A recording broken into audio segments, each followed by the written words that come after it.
எந்த ஒரு அணுவானாலும், எந்த ஒரு சக்தியானாலும், எந்த ஒரு அதிகாரமானாலும் ஒன்றும் செய்ய முடியாத, பிரிக்க முடியாத, எதுவும் செய்ய முடியாதவருமாய் இருக்கின்ற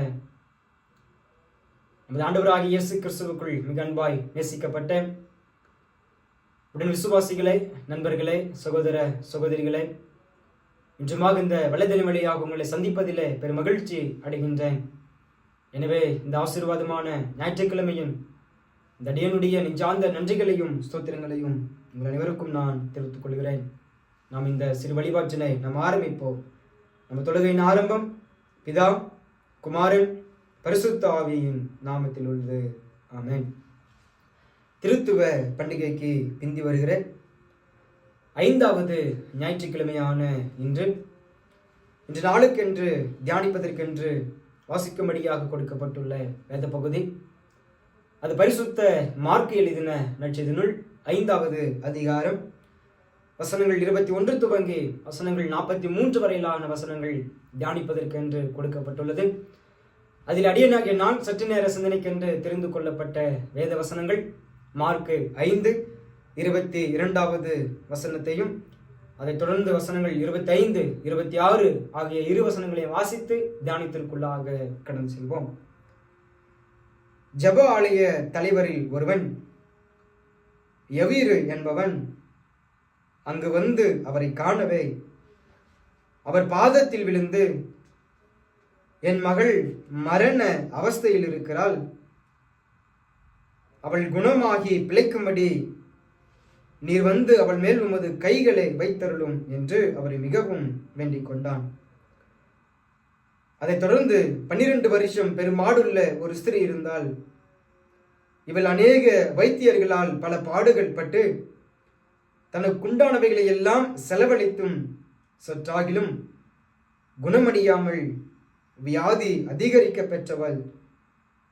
இவள் இயேசுவை பற்றிய சங்கதிகளை கேள்விப்பட்டு, நானுடைய வஸ்திரங்களை ஆகிலும் தொட்டால் குணமடைவேன் என்று சொல்லிக்கொண்டு ஜனக்கூட்டத்தில் அவருக்கு பின்னாக வந்து அவர் வஸ்திரத்தை தொட்டால் உடனே அவளுடைய உதிரப்பெருக்கு நின்று போயிற்று. தன் பாடுகள் நீங்கி சுகமடைந்ததை அவள் சரீரத்தில் உணர்ந்தாள் என்றார் என்பதுவே.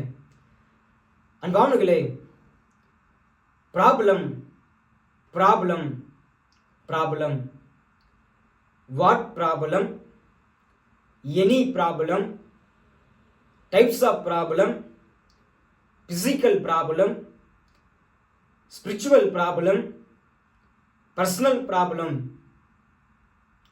எல்லா விதமான ப்ராப்ளத்துக்கும் ஆண்டவர் இயேசு ஒருவரே தீர்வு, முடிவு, பதில், விடை, வாழ்வு, விடியல் என்பதை நம் ஆழமாக இதை நாம் புரிந்து கொள்ள வேண்டும்.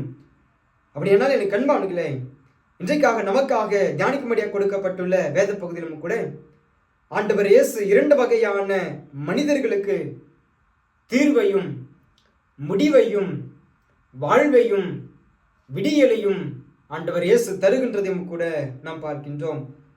அதை நாம் வாசிக்கின்றோம். மார்க்கு 5வது அதிகாரம் வசனங்கள் 21 துவங்கி வசனங்கள் 24 வரையிலான வசனங்களை நாம் வாசிக்கின்ற பொழுது, யவீரு என்கிற ஜெப ஆலய தலைவனுடைய மகளுக்கும், அதைத் தொடர்ந்து வசனங்கள் 25 துவங்கி வசனங்கள் 34 வரையிலான வசனங்களை வாசிக்கின்ற பொழுது, 12 வருஷம் பெரும்பாடுள்ள இஸ்ரீயானவர்களுக்கும் தீர்வையும், முடிவையும், வாழ்வையும், விடியலையும் ஆண்டவர் இயேசு அங்கே 2 மனிதர்களுக்கு தருகின்றதையும் கூட நாம் பார்க்கின்றோம்.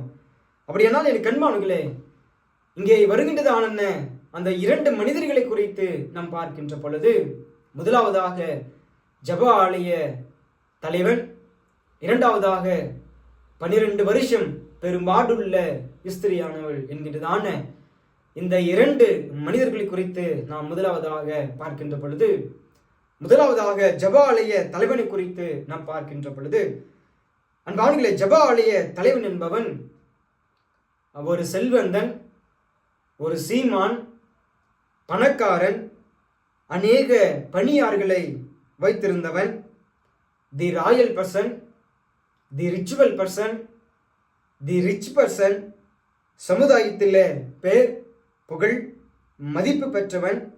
அப்போ இவ்வளோ பெரிய மனுஷன் ஜெப ஆலயத்துக்கு, சிற்றாலயத்துக்கு இவன்தான் ஒரு தலைவன், இவன்தான் ஒரு அதிகாரி, சமுதாயத்தில் பேர் புகழ் மதிப்பு மரியாதை எல்லாம் பெற்றவன். அப்போ இவனாலேயே என்ன பண்ண முடியவில்லை என்றால் தன்னுடைய ஒரே ஒரு மகளை அவனால் காப்பாற்ற முடியவில்லை என்பதை நாம் பார்க்கின்றோம்.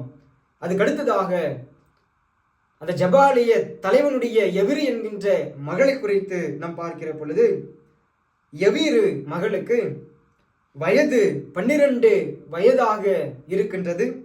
அது மட்டுமல்ல, அந்த 12 வயது என்பது ஒரு இளம் வயசு, வாழ வேண்டிய வயசு, இன்னும் வளர வேண்டிய வயசு, உலகத்தை அனுபவிக்கக்கூடிய வயசு, ஆடி பாடி ஓடி ஆடி கொண்டாடுகின்ற வயசு. அப்படிப்பட்டதான ஒரு வயசுல ஒரு பிள்ளை மரித்திருக்கிறது என்றால், ஒரு பிள்ளை மரண தருவாயில் இருக்கின்றது என்றால், தான் பெற்றெடுத்த பெற்றோர்களுடைய உள்ளம், குறிப்பாக தன்னுடைய தகப்பனுடைய உள்ளம் எவ்வளவாய் நொந்து போயிருக்கும், எவ்வளவாய் வேதனைப்பட்டிருக்கும், எவ்வளவாய் உடைந்து போயிருக்கும், எவ்வளவாய் துடித்துடித்து போயிருக்கும் என்பதை நாம் முதலாவதாக சற்று இதை சிந்தித்து நாம் பார்க்க வேண்டும். ஆகவேதான் ஜெப ஆலய தலைவன், திரளான ஜனம், எண்ணுக்கடங்காத ஜனம், அவ்வளவு பெரிய மக்கள் கூட்டத்தில் அவன், மக்கள் இருக்கிறாங்க, ஜனங்கள் இருக்கிறார்கள், பார்க்கின்ற மனிதர்கள் எல்லாம், இருக்கின்ற கூட்டம் எல்லாம், ஆண்டவர் இயேசுவை வந்த ஜனங்கள் எல்லாம் என்ன சொல்லுவார்கள், என்ன பேசுவார்கள்? இவ்வளவு பெரிய ஒரு உத்தியோகத்திலிருந்து, இவ்வளவு பெரிய ஒரு அதிகாரியாக, தலைவனாக, சமுதாயத்தில் மதிப்பு மரியாதை எல்லாம் பெற்றவனாக நான் இருந்தாலும் அவன் அசிங்கத்தை பார்க்கவில்லை, அவன் அவமானத்தை பார்க்கவில்லை, அவ்வளவு பெரிய கூட்டத்தை அவன் பார்க்கவில்லை. ஊர் என்ன சொல்லும், உலகம் என்ன சொல்லும், சமுதாயம் என்ன சொல்லும், வந்தவர்கள் என்ன சொல்லுவார்கள், பார்த்து கொண்டிருக்கிறவர்கள் என்ன சொல்லுவார்கள் என்பதையெல்லாம் அவன் அதை செய்யாமல் பார்க்காமல் அவன் செய்த செயல், அன்பானுகளே, இயேசுவை மட்டும் பார்க்கிறான். நேராய் போய் இயேசுவினுடைய பாதத்தில் அவன் விழுந்து விடுகிறான். இயேசுவே, நீர் ஒருவரை வந்து என் மகளை மரண அவஸ்தையிலிருந்து என்னுடைய மகளை குணமாக்கி பிழைக்கும்படிக்கு நீர் அதை செய்ய வேண்டும் என்று சொல்லி ஆண்டவராகிய இயேசு கிறிஸ்துவினிடத்தில் அவன் இப்படியாக கேட்கிறதையும் கூட நாம் பார்க்கின்றோம். அதான் வாசிக்கின்றோம். மார்க் 5வது அதிகாரம் வசனங்கள் 21 துவங்கி வசனங்கள் 23 வரையிலான வசனங்களிலே நாம் அங்கே அதை பார்க்க முடியும். அப்படியானால் என் கண்பானங்களே, இதிலிருந்து நாம் பார்க்கின்ற பொழுது இந்த உலகத்தில் ஆண்டவர் இயேசு ஒருவரை எப்படிப்பட்டதான பிரச்சனைகளுக்கும், எவ்வித பிரச்சனைகளுக்கும், இந்த உலகத்தில் இருக்கின்றதான எல்லா பிரச்சனைகளுக்கும் தீர்வு, முடிவு, வாழ்வு, விடியலை தருகின்றவர் ஆண்டவர் இயேசு ஒருவரே என்பதை நம் ஆழமாக இதை நாம் புரிந்து கொள்ள வேண்டும்.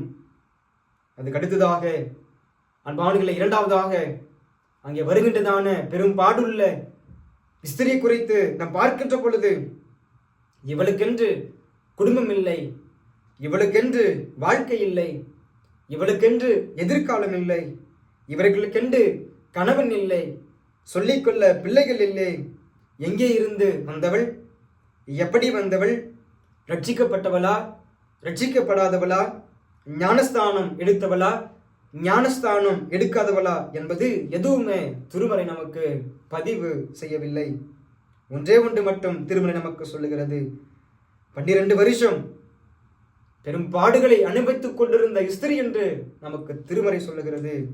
அப்படியானால் என் கண்பான்களே, 12 வருஷமாய் பெரும் பாடுகள், 12 வருஷமாய் பெரும் உபத்திரவங்கள், 12 வருஷமாய் பெரும் வேதனைகள், 12 வருஷமாய் பெரும் நிந்தனைகள் என்றால், அன்பானுகளே, அந்த பெண்ணினுடைய உடல் என்னவாகி இருக்கும்? அந்த பெண்ணினுடைய உடல் எப்படி தாங்கி இருக்கும்? அந்த பெண்ணினுடைய உடல் சரீரத்தில் எப்படி சக்திகள் இருந்திருக்கும் என்பதை சற்று நாம் சிந்தித்து பார்க்க வேண்டும். 12 வருஷமாய் உதிரப்போக்கு, 12 வருஷமாய் இரத்தப்போக்கு என்றால் அன்பானுகளே, பெண்கள் அவர்களுக்கு வருகின்றதான அந்த மாதவிடை காலகட்டத்தின் போது, அந்த நேரத்தில், அந்த காலகட்டத்தில் அவர்களுக்கு வருகின்ற அந்த ஒரு 3 நாள் வலி அல்லது 5 நாள் வலிகளையே அவர்களால் தாங்கிக் கொள்ள முடிகிறதில்லை. ஆனால் இங்கே இந்த 12 வருஷமாய் பெரும்பாடுள்ள இஸ்திரியானவள், ஒரு வருஷத்துக்கு 365 நாட்கள் என்றால் 12 வருஷம் பெருக்கல் 365 நாட்கள் என்று கூட்டி பெருக்கி நாம் பார்க்கின்ற பொழுது எத்தனையோ காலங்கள், எத்தனையோ நாட்கள், எத்தனையோ நேரங்கள், எத்தனையோ மணித்துளிகள், பாடுகள், உபத்திரவங்கள், வலிகள், வேதனைகள், எத்தனை நாள், எத்தனை முறை, எவ்வளவு மணி நேரம் அவள் அனுபவித்திருப்பாள் என்பதை சற்று நாம் இதை ஆழ்ந்து சிந்தித்து இதை நாம் பார்க்க வேண்டும். அப்படியானால் எனக்கு அன்பானங்களே, ஆண்டவர் இயேசு ஒருவரே எப்படிப்பட்டதான பிரச்சனைகளுக்கும், ஆண்டவர் இயேசு ஒருவரே எப்பேற்பட்ட பிரச்சனைகளுக்கும், ஆண்டவர் இயேசு ஒருவரே எல்லா உலகத்தில் உள்ள எல்லா பிரச்சனைகளுக்கும் தீர்வு, முடிவு, விடியல், வாழ்வை தருகின்றவர் ஆண்டவர் இயேசு ஒருவர் என்பதை ஆழமாக இதை நாம் புரிந்து கொள்ள வேண்டும். அப்போ பாருங்க, உதாரணமாக கூட நம்முடைய குடும்பத்தில், நம்முடைய வாழ்க்கையில் ஏதாவது பிரச்சனை என்றால் ஒரு கடிதத்தின் வழியாக ஒரு மனு எழுதி, ஒரு லெட்டர் எழுதி கலெக்டர் கிட்டேயோ அல்லது நமக்கு மேலாக இருக்கின்ற அதிகாரி கிட்டேயோ, இன்னும் சொல்ல வேண்டும் என்றால் முதலமைச்சரிடத்திலோ நாம் நம்முடைய மனுவை, நாம் நம்முடைய கடிதத்தை கொடுக்கின்ற பொழுது அன்பானுகளே, ஆனால் அவர்கள் என்ன செய்வார்கள் என்றால் உடனடியாக தீர்வு செய்கிறதில்லை, உடனடியாக அதற்கு நடவடிக்கைகள் எடுக்கிறதில்லை, உடனடியாக அதற்கு பதிலை சொல்லுவதில்லை, தருவதில்லை. அப்படியானால் எனக்கு அன்பானங்களே, நம்முடைய ஆண்டவராகிய இயேசு கிறிஸ்துவின் இடத்திலும் எப்பேற்பட்ட பிரச்சனைகளுக்கும், எல்லாவித பிரச்சனைகளுக்கும், எப்படிப்பட்டதான பிரச்சனைகளுக்கும் உடனடியாக அவரிடத்திலே தீர்வு உண்டு, உடனடியாக அவரிடத்திலே விடுதலை உண்டு, உடனடியாக அவரிடத்திலே பதில் உண்டு, உடனடியாக அவரிடத்திலே ஒரு வாழ்வு உண்டு, உடனடியாக அவரிடத்திலே ஒரு எதிர்காலம் உண்டு என்பதை ஆழமாக இதை நாம் புரிந்து கொள்ள வேண்டும். அதுதான் இன்றைக்காக வாசிக்கும்படியாக கொடுக்கப்பட்டுள்ள சங்கீத பகுதியிலும் கூட சங்கீதக்காரனாகிய தாவீது சொல்லுகிறான். சங்கீதங்களின் புத்தகம் 30வது சங்கீதம் வசனங்கள் 1வது வசனத்தினை வாசிக்கின்ற பொழுது தாவீது இங்கே சொல்லுகிறான், கர்த்தாவே, நான் உம்மை என்றென்றைக்கும் உம்மை ஒருவரையே உயர்த்தி பாடுவேன் என்று சொல்லி சங்கீதக்காரன் தாவீது சொல்லுகிறான். ஏன் அவன் அப்படியாக சொல்ல வேண்டும் என்று நாம் பார்க்கின்ற பொழுது அதற்கடுத்து விடுகின்றதான அந்த பகுதி சங்கீதம் 30வது சங்கீதம் 11வது வசனத்தை நாம் வாசிக்கின்ற பொழுது தாவீதினுடைய வாழ்க்கையில புலம்பலுக்கு, கண்ணீர்களுக்கு, தாவீதின் அழுகைகளுக்கு, தாவீதின் குமரல்களுக்கு தீர்வை தந்தவர், பதிலை தந்தவர், விடியலை தந்தவர், வாழ்வை தந்தவர், எதிர்காலத்தை தந்தவர் என்பதை தெரிந்தவனாய், உணர்ந்தவனாய், ஆகவேதான் தாவீது சொல்லுகிறான், கர்த்தாவே, நான் உம்மை என்றென்றைக்கும் உயர்த்தி பாடுவேன் என்று சொல்லி தாவீது கூட அந்த வார்த்தையை நமக்கு சொல்லுகின்றதையும் கூட நாம் பார்க்கின்றோம். அதுதான் இன்றைக்காக வாசிக்கும்படியாக கொடுக்கப்பட்டுள்ள பழைய ஏற்பாட்டு பகுதியிலும் நாம் வாசிக்கின்றோம். புலம்பல் 3வது அதிகாரம் 22வது வசனம் சொல்லுகிறது, புலம்பலின் புத்தகம் என்பது எரேமியாவின் புலம்பல்கள், எரேமியாவின் குமுறல்கள், எரேமியாவின் கதறல்கள். அதுதான் எரேமியாவே சொல்லுகிறார், அங்கே என் புலம்பலில், அங்கே என் குமரல்களில், அங்கே என் கதறுகளில், அங்கே எனக்கு வாழ்வை தந்தது, எனக்கு தீர்வை தந்தது, ஒரு எதிர்காலத்தை தந்தது, எனக்கு ஒரு நல்ல ஒரு காலத்தை தந்தது, எனக்கு வருகின்றதான எல்லா விதமான அழிவுகளிலிருந்து என்னை காத்து கொண்டது கடவுள் ஒருவரை என்பதை அங்கே எரேமியா தீர்க்கதரிசி கூட அந்த புலம்பல் வழியாக நமக்கு நம்ம சொல்லுகிறதையும் கூட நாம் பார்க்கின்றோம். அதுதான் இன்றைக்காக வாசிக்கும்படியாக கொடுக்கப்பட்டுள்ள நிருப பகுதியிலும் அப்போஸ்தலனாகிய பவுலும் அதை சொல்லுகிறார். 2 கொரிந்தியர் 8வது அதிகாரம் 14வது வசனத்தை நாம் வாசிக்கின்ற பொழுது, மிகுதியாய் சேர்த்தவனுக்கு தீர்ப்பு, முடிவு, பதில் அவனுக்கும் இயேசுதான். குறைவாய் சேர்த்தவனுக்கும் தீர்ப்பு, பதில், முடிவு, வாழ்வு, விடியல் அவனுக்கும் இயேசுதான் என்று சொல்லி அங்க அப்போஸ்தலனாகிய பவுல் இன்னும் ஆழமாக நமக்கு அங்கே சொல்லுகின்றதையும் கூட நாம் பார்க்கின்றோம். ஆகவேதான் இன்றைக்காக நமக்காக தியானிக்கும்படியாக கொடுக்கப்பட்டுள்ள வேத பகுதியிலும் கூட ஜெபாலய தலைவனாகிய எவிரி என்கின்ற மகளுக்கு உடனடியாக தீர்வு, உடனடியாக பதில், உடனடியாக முடிவு, உடனடியாக விடியலை ஆண்டவர் இயேசு தருகின்றதை நாம் பார்க்கின்றோம். அதே போலதான் 12 வருஷம் பெரும்பாடுள்ள இஸ்திரியானவர்களுக்கும் உடனடியாக தீர்வு, பதில், முடிவு, விடியலை ஆண்டவர் இயேசு தருகின்றதையும் நாம் பார்க்கின்றோம். அப்படியானால் எனக்கு அன்பானவர்களே, இன்றைக்கு அவருடைய பாதத்தில், அவருடைய சமூகத்தில் வந்திருக்கின்ற நாம் நம்முடைய அன்பானவர்களே ஃபேமிலியில், லைஃப்பில், ஃபியூச்சரில், பர்சனலில், பிசிக்கல் லைஃப்பில், ஸ்பிரிச்சுவல் லைஃப்பில் இருக்கின்றதான எல்லா பிரச்சனைகளுக்கும், இருக்கின்றதான எப்பேற்பட்ட பிரச்சனைகளுக்கும், இருக்கின்றதான எவ்வித பிரச்சனைகளுக்கும், எல்லா பிரச்சனைகளுக்கும் ஆண்டவர் இயேசு ஒருவரே உடனடியாக தீர்வை தருகின்றவர். ஆண்டவர் இயேசு ஒருவரே உடனடியாக அதற்கு பதிலை தருகின்றவர். ஆண்டவர் இயேசு ஒருவரே உடனடியாக அதற்கு நடவடிக்கை எடுக்கின்றவர். ஒரு எதிர்காலத்தை தருகின்றவர், ஒரு வாழ்வை தருகின்றவர் ஆண்டவர் இயேசு ஒருவரே என்பதை நாம் இதை ஆழமாக புரிந்து கொள்ள வேண்டும்.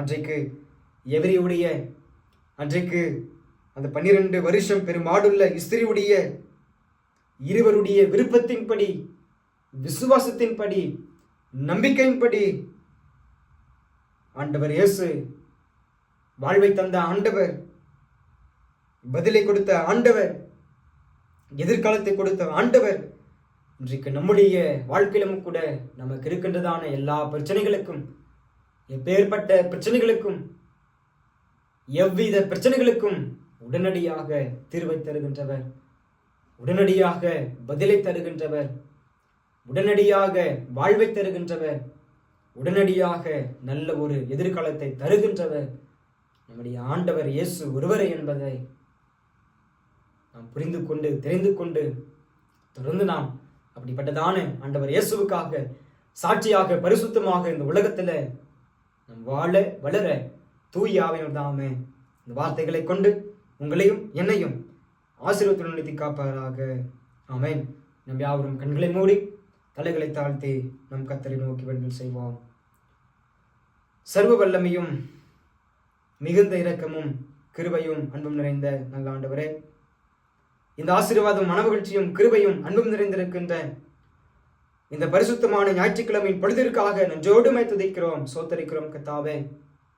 ஆண்டவரே, இந்த உலகத்திலே மனிதர்களாய் வாழ்ந்து கொண்டிருக்கின்ற உடைய வாழ்க்கையில உடனடியாக, நேர்த்தியாக, தக்க சமயத்துல, தக்க நேரத்துல ஆண்டவரே எங்களுக்கு பதிலை தருகின்றவர், ஆண்டவரே எங்களுக்கு வாழ்வை தருகின்றவர், ஆண்டவரே உடனடியாக நடவடிக்கைகளை எடுக்கின்றவர், ஆண்டவரே உடனடியாக நல்ல ஒரு எதிர்காலத்தை தருகின்றவர் நீர் ஒருவர் மாத்திரமே கர்த்தாவே. அதற்காக நாங்கள் உமக்கு நன்றோடுமை துதிக்கிறோம், சோத்தரிக்கிறோம் கர்த்தாவே. அப்படிப்பட்டதான ஆண்டவரே சுவாமி, நம்முடைய குடும்பத்தையும், நம்முடைய வாழ்வையும், நம்முடைய எதிர்காலத்தையும், இருக்கின்றதான எல்லா விதமான பிரச்சனைகளையும், எப்படிப்பட்டதான பிரச்சனைகளையும், எப்பேற்பட்ட பிரச்சனைகளையும் எல்லாவற்றையும் உடைய கரத்தில் நாங்கள் கொடுக்கின்றோம் சுவாமி. நீர் ஒருவரை என்னுடைய வாழ்க்கையில, என்னுடைய குடும்பத்துல, என்னுடைய எதிர்காலத்துல பதிலை தருகின்றவர், உடனடியாக வாழ்வை தருகின்றவர், உடனடியாக நல்ல ஒரு எதிர்காலத்தை அமைத்து தருகின்றவர் நீர் ஒருவரே மாத்திரமே என்பதை கர்த்தாவே என்பதை நாங்கள் ஆண்டவரே சுவாமி உணர்ந்தவர்களாய், தெரிந்தவர்களாய், புரிந்து கொண்டவர்களாய் ஆண்டவர் சுவாமி, அப்படிப்பட்டதான திருவசனத்தை நாங்கள் பிடித்துக்கொண்டு உமக்கென்று நாங்கள் வாழவும் வளரவும் கர்த்தர் நீர் தொடர்ந்து எங்களை காத்துக்கொள்ள வேண்டும் என்று நாங்கள் வேண்டி நிற்கிறோம் சுவாமி. இன்றுமாக ஒரு விசை எங்களை தாழ்த்தி திவ்ய சமூகத்தில் நாங்கள் அர்ப்பணிக்கின்றோம். எங்களை நீரே தொடர்ந்து பொறுப்பெடுத்துக் கொள்ளும், வழி நடத்தும். மீட்பர் இயேசுவின் வழியா ஜெபிக்கிறோம். ஜெபம் கேளும் ஜீவனுள்ள நல்ல பிதாவே, ஆமென். பிதாவாகிய கடவுளின் அன்பும் ஆண்டவராகிய இயேசு கிறிஸ்துவினுடைய கிருபையும் இரக்கமும் பரிசுத்த ஆவியானுடைய ஐக்கியமும் உறவும் வழிநடத்திலும் நாம் கேட்ட செய்தியோடும் ஜெபித்த ஜெபங்களோடும் நம்முடைய வாழ்வுகளோடும் எதிர்காலங்களோடும் தேவன் தாமே தங்கி தரித்து ஆசீர்வதித்து தொடர்ந்து நம்மை ஒரு குறைமில்லாதபடி நித்தம் வழிநடத்தி காப்பாராக. ஆமேன். என் ஆத்துமாவே கர்த்தரை சோஸ்தரி, என் முழுமை பரிசுத்த நாமத்தை சோஸ்தரி. என் ஆத்துமாவே கர்த்தரை சோஸ்தரி. கர்த்தர் செய்த சகல உபகாரங்களையும் மறவாதே. ஆமேன்.